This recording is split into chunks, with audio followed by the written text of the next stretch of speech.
Experts predict over $250 billion will be spent through online shopping this holiday season. With convenient mobile shopping and expanded borrowing programs, it can be easy to fall into the trap of overspending. That's where our next guest comes in. Yes, thank goodness. Here to explain how you can get through the holiday shopping season with your finances somewhat unscathed. Professional financial advisor here, Abby Reed. Thanks so much for joining us today. Thank you for having me. Welcome again. Thank you. Yeah, no kidding. So, the risks of overspending. I mean, I feel like if I don't go into a store with like a plan, that's when it happens. But where do you see it take us the most? That's exactly right. So shopping, especially online these days, is so convenient.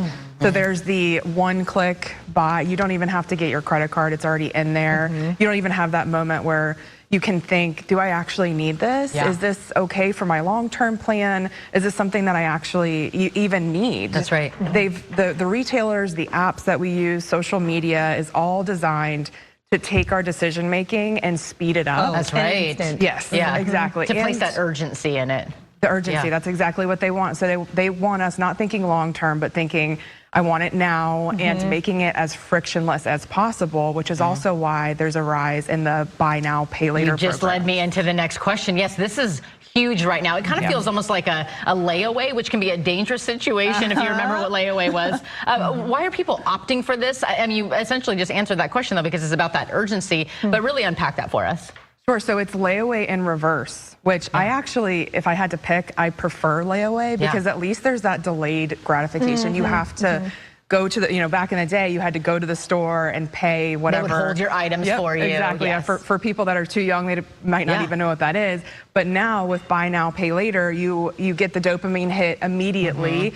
And then you get to break that payment up over 4 months, maybe. And they're marketed as not debt. So they're marketed in a very, in my opinion, a very kind of disingenuous way because they're absolutely debt. This is a loan, and starting fall of 2025, so starting now, this will go and affect your credit score. Very good to know. Yes. Well, there's a lot of good questions that you are posing in my mind, even just how you started, right? Do I need this?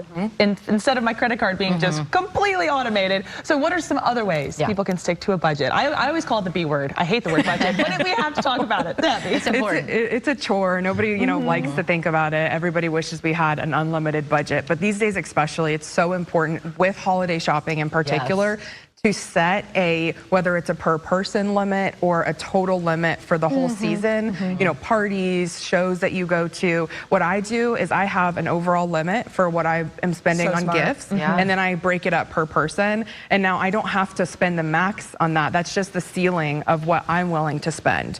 So setting that budget, having a plan, like you mentioned earlier, going into it, studies show that that's going to help a lot. Reduce debt. Yes, exactly. And then also being open with your friends and family. So if your finances are really strained this year, like a lot of families, maybe you were furloughed for a while, or you lost your job, or maybe you retired. So we work with a lot of retirees at Reed Financial Group, and they're in a different situation. So just talking and maybe doing a Secret Santa or a white elephant instead of everybody exchanging gifts. Yeah, I think scaling back is so key right now, and I think we're maybe embarrassed to bring it up, but that's such an important tip. Before we go here, how can shoppers spread their money? How can we make it go further? Yes, absolutely. So using technology to our advantage. So AI is, I know that, there's pros and cons for sure, but it can absolutely help. So if you have a shopping list, you can upload it to ChatGPT is what I use, and it can help you shop around.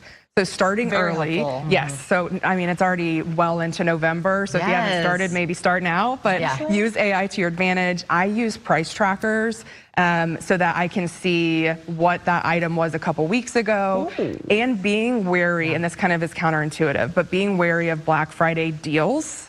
Because a lot of times, you hit the nail on the head. They're masking it as a deal, but is it really? And that comes down to the tracking. Yep, exactly. So many important tips. As everyone knows, we're going to have all this information and so much more on how to get connected with Reed Financial Group on ATLLiveshow.com. Abby, thank you so much. Bringing the heat during the holiday shopping season. We'll have to get you with those price trackers after the show.